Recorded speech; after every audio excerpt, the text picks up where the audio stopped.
दोस्तों, आप सुन रहे हैं तेनालीराम की कहानियां तेनाली और रिश्वत का खेल भाग 10। आइए शुरू करते हैं।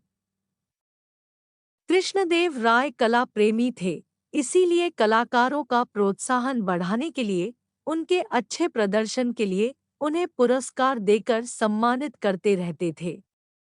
कलाकारों को सम्मानित करने से पहले वे एक बार तेनालीराम से जरूर पूछते थे।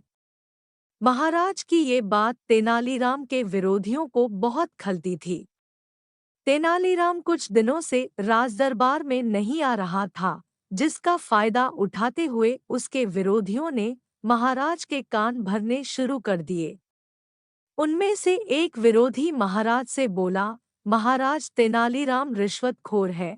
दूसरा बोला, महाराज वह जिसको जितना बड़ा पुरस्कार दिलवाता है, उससे उतनी ही बड़ी रिश्वत लेता है।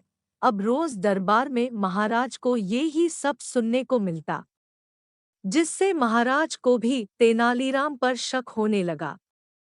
जब कुछ दिनों बाद तेनालीराम ने राजदरबार में आना शुरू कर दिया, तो महाराज ने उससे कुछ कहा तो नहीं, लेकिन अब उससे कुछ भी पूछना उन्होंने बंद कर दिया।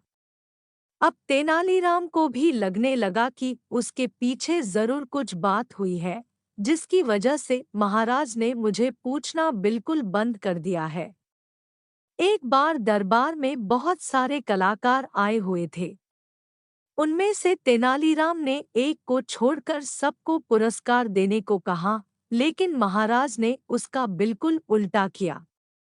उन्होंने सारे कलाकारों को खाली हाथ ही भेज दिया और उस एक को ढेरों इनाम देकर विदा किया। महाराज का ये रवैया देखकर तेनालीराम अपने आप को अपमानित महसूस कर रहा था। वही तेनालीराम के विरोधी ये सब देखकर बहुत खुश थे। एक बार दरबार में एक गायक आया। उसने अपनी कला का प्रदर्शन करने के लिए महाराज की आज्ञा मांगी। महाराज ने अगले दिन उसे संगीतशाला में आकर अपनी कला का प्रदर्शन करने का आदेश दिया। अगले दिन उस गायक का प्रदर्शन देखने के लिए संगीतशाला में काफी भीड़ जमा हो गई थी। महाराज के आते ही उसने गायन शुरू किया तो चारों ओर वाह वाह होने लगी। गायन समाप्त होते ही तेनालीराम बोला, तुमने बहुत अच्छा प्रदर्शन किया है। मैंने तुम्हारे जैसा कलाकार आज तक नहीं देखा।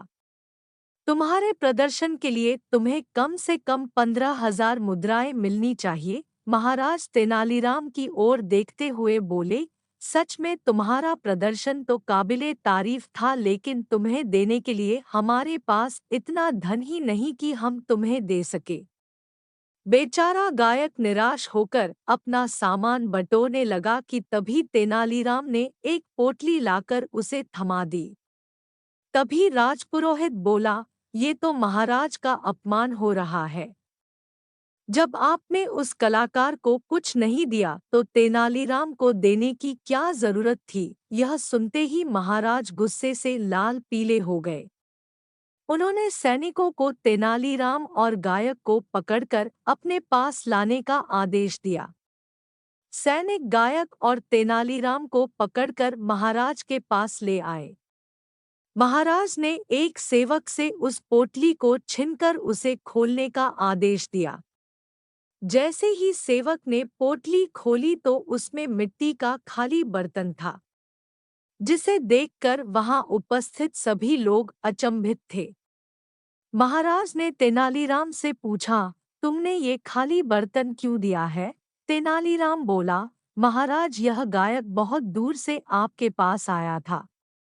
मैंने सोचा पुरस्कार न सही कम से कम इस खाली बर्तन में वाहवाही भर कर ले जाएगा, इसीलिए मैंने ये खाली बर्तन इसे दे दिया। तेनालीराम का जवाब सुनते ही महाराज का गुस्सा फुर हो गया और उन्होंने उस गायक को 15,000 स्वर्ण मुद्राएं इनाम के रूप में दे दी। इस प्रकार तेनालीराम ने अपने बुद्धि बल से अपने विरोधियों की चाल पर पानी फेर दिया। आपको ये कहानी कैसी लगी? आप हमें कमेंट करके ज़रूर बताएं और अच्छी अच्छी कहानियाँ सुनने के लिए आप हमारे चैनल को सब्सक्राइब ज़रूर करें।